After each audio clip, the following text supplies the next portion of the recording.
নিয়েছি, এর মধ্যে নিয়ে নিচ্ছি লবণ, দিয়ে দিচ্ছি রিফাইন্ড অয়েল।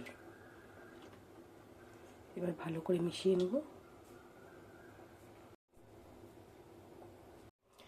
সকালবেলা উঠে গলাটা বেশ বসে আছে, শীতকালে এরকম গলাটা বসে থাকে। তো এখন আমি আটার মধ্যে নিয়ে নিয়েছি হলুদ 1 চিমটে, ধনে পাতা কুচি, জিরে, ধনে, এখানে লাল লঙ্কার গুঁড়ো, আর এর সঙ্গে নেব আলু সেদ্ধ চটকে। আলু সেদ্ধর পুর দেব না, আলু সেদ্ধ এর সঙ্গে মেখে সেটাকে আমি পরোটা হিসেবে বানাবো। পুর ভরে আজকে বানাবো না, তো একটু অন্যরকম হবে, সঙ্গে থেকো সবাই। আলু সেদ্ধ চটকে দিয়ে দিয়েছি, সেটা দেখাতে পারিনি কিছু কারণবশত। তো এখন সব জিনিসগুলোকে আটার সঙ্গে ভালো করে মিশিয়ে তারপর উষ্ণ উষ্ণ গরম জল দিয়ে পুরো আটাটাকে আমি মেখে নেব। উষ্ণ গরম জল আমি দিয়ে দিয়েছি, এখন ভালো করে মেখে একটা ডো বানিয়ে নেব। আমার মোটা গলা দেখে কেউ আবার ভয় পেয়ে যেও না, গলাটা বেশ ভারী ভারী লাগছে আমার নিজেরই। মাখাটা যত ভালো হবে পরোটাও তত ভালো হবে। পুর দিয়ে তো সবসময় করি, তাই ভাবলাম আজকে এরকমভাবে একটু করি।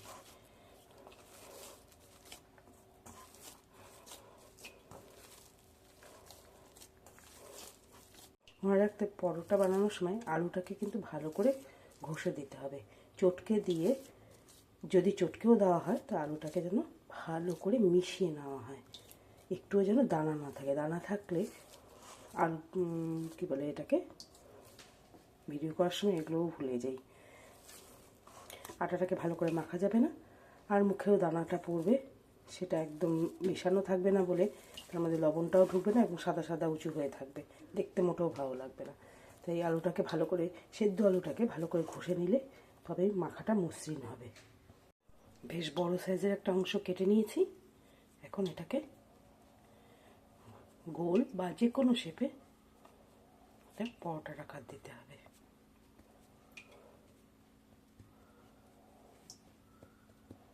গ্যাসে তাওয়া বসানো হয়ে গেছে, তাওয়াটা বেশ গরম হয়ে গেছে। তো এখন আস্তে করে পরোটাটা এর মধ্যে ছেড়ে দেব। পরোটা দিয়ে রেখেছি, তাওয়াটা যেহেতু বেশ গরম ছিল, তো তাই গ্যাসের আগুনটাকে একটু কম করে দেব। আস্তে আস্তে এটা তৈরি হবে।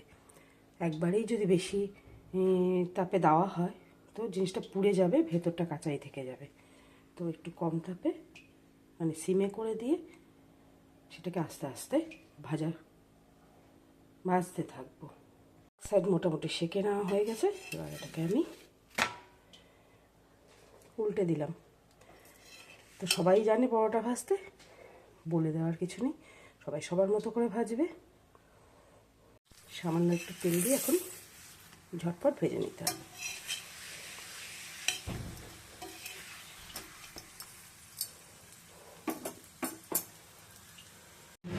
এই পরোটাটাকে বেশ মোটা করে বানিয়েছিলাম বলে একটা খেলেই অনেকটা পেট ভরে যায়।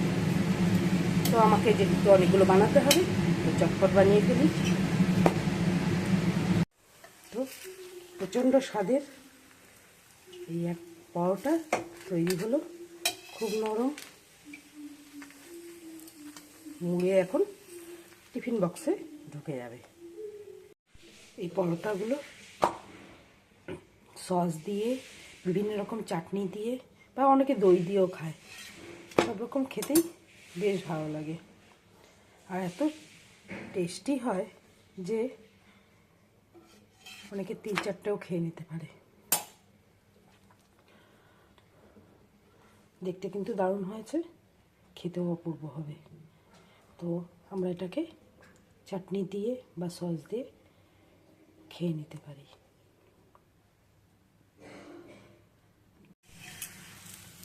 আলুর পরোটা ভাজা চলছে, একসঙ্গে দুটো পরোটা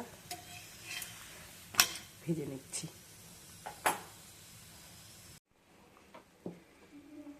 খেতে খুব ভালো লাগে। যারা পুর ভরা পরোটা পছন্দ করে না, আমার বাচ্চা যেমন পুর ভরা পরোটা এখন সে পছন্দ করছে না, এখন সে এরকম পছন্দ করছে। তাই এখানে আমি এখন সস দেব। আর পরোটা তৈরি হয়ে গেছে, খুব নরম হয়েছে বলেই আমি এতগুলো ভাঁজ করতে পেরেছি পরোটাকে। তো পরোটাকে ভাঁজ করা হয়ে গেছে, এখন আমি এর মধ্যে সস দিয়ে টিফিন বক্স বন্ধ করে দেবো।